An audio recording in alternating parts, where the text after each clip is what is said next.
নমস্কাৰ। শব্দৰ কল্লোল। আমাৰ মৰমৰ নৱপ্ৰজন্মসকল, তোমালোক দেশৰ ধৰণী স্বৰূপ।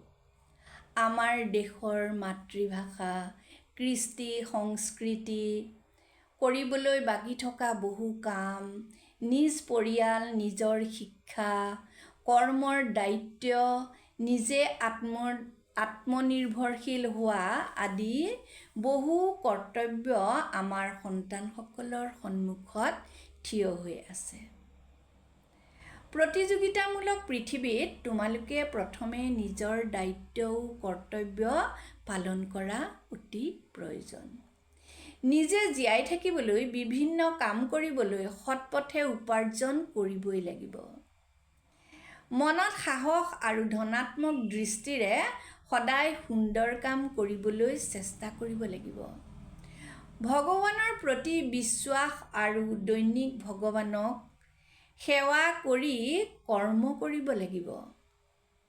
গীতাত শ্ৰীকৃষ্ণই কৈছে যে তেওঁ সকলো মানুহৰ হৃদয়তে থাকে। যি মানুহে হৃদয়েৰে ভগৱানক সেৱা কৰে, সেই মানুহক তেওঁ সঠিক পথৰ সন্ধান দিয়ে।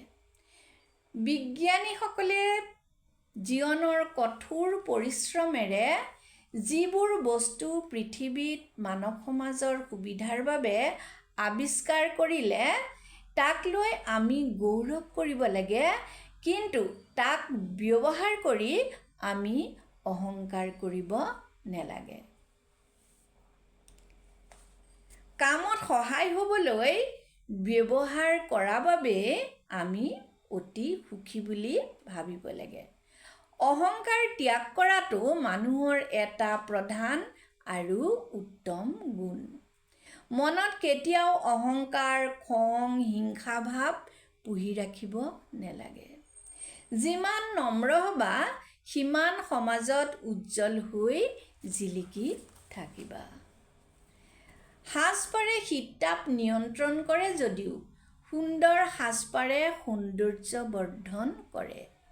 সেয়ে শৰীৰ আৱোৰত ৰখা পোছাকহে ব্যৱহাৰ কৰিব লাগে। ধন্যবাদ।